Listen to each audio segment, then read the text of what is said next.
समय समय पर इस देश को बर्बाद किया है तो कांग्रेस। समय समय पर लोकतंत्र की हत्या की है तो कांग्रेस। समय समय पर सरेंडर किया है तो कांग्रेस। समय समय पर देश को बदनाम किया है तो कांग्रेस। समय समय पर देश के साथ धोखा किया है तो कांग्रेस। समय समय पर देश का मजाक उड़ाया है तो कांग्रेस। देश के प्रतिष्ठा को मिट्टी में मिलाया है तो कांग्रेस। देश का नाक कटवाया है तो कांग्रेस। देश के मुंह पर थप्पड़ लगवाया है तो कांग्रेस।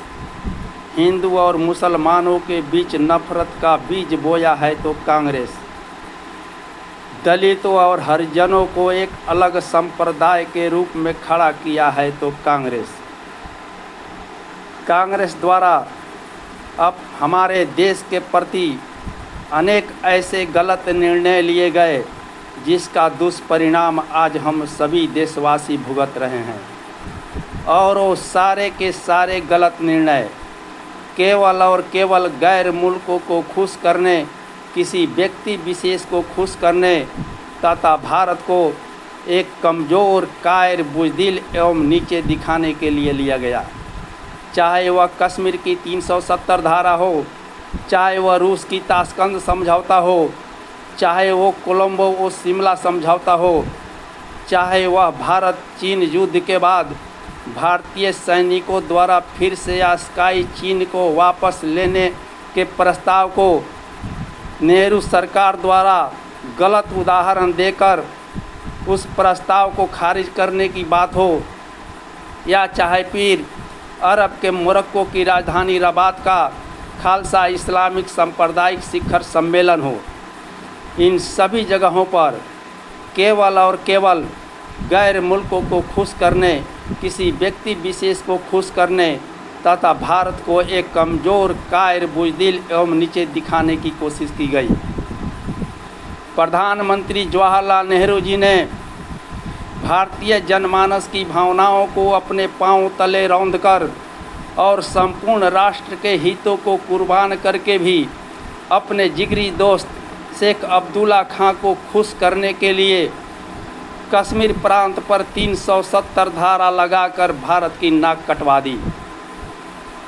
लोकतंत्र की हत्या तब हुई थी, लोकतंत्र की हत्या तब हुई थी जब जवाहरलाल नेहरू जी ने अपने जिगरी दोस्त शेख अब्दुल्ला खां को, जो बगावत के इल्ज़ाम में जेल में बंद था और उसके ऊपर 7 देशद्रोह के मुकदमा चल रहे थे और उस मुकदमे में करोड़ों रुपए खर्च हो चुके थे और सारे सबूत सच साबित हो रहे थे, लेकिन जवाहरलाल नेहरू जी ने अदालत के फैसला के बिना ही अपने जिगरी दोस्त शेख अब्दुल्ला खां को बाइज्जत बरी करा दिया था।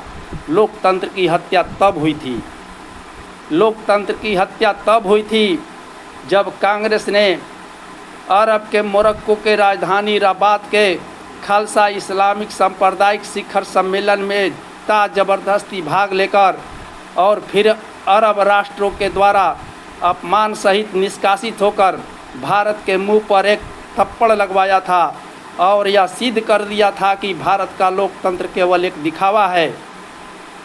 क्योंकि कांग्रेस जहां एक तरफ वह धर्मनिरपेक्ष राष्ट्र होने का दावा करती है, वहीं दूसरी तरफ सांप्रदायिक सम्मेलन में भाग लेती है।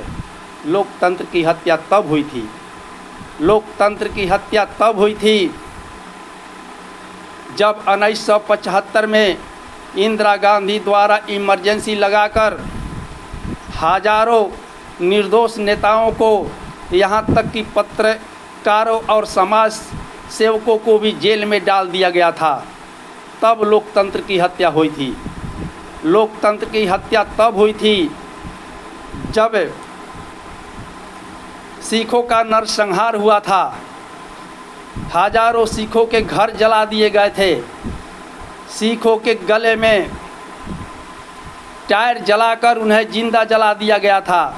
तब लोकतंत्र की हत्या हुई थी।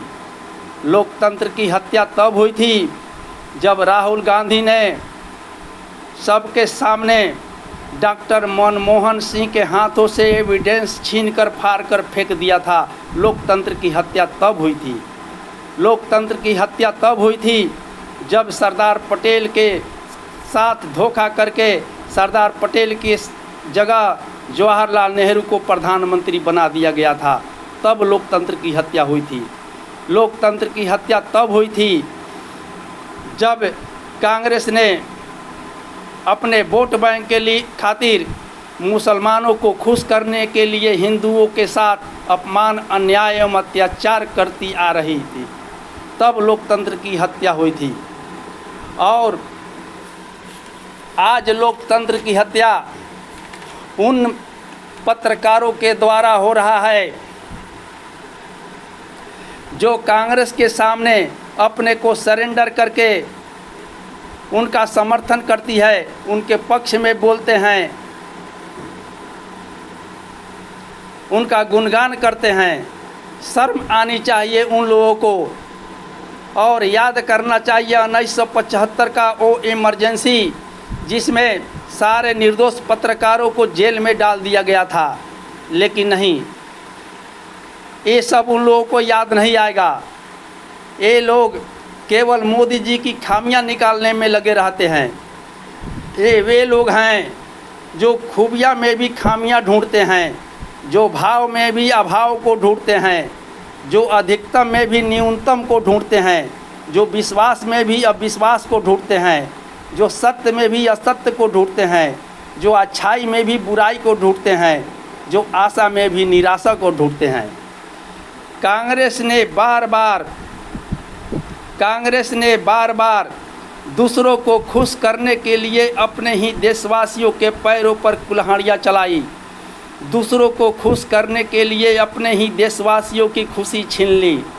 कहते हैं, तेरी खुशी की खातिर मैंने मैं खाने में पी है, तेरी खुशी की खातिर मैंने शराब खाने में पी है, तेरी खुशी की खातिर मैंने मैं खाने में पी है, तेरी खुशी की खातिर मैंने शराब खाने में पी है, तेरी खुशी की खातिर मैंने हर जगह पी है, तेरी खुशी की खातिर मैंने इतनी बार पी है कि अपनी ही खुशी खराब कर ली है।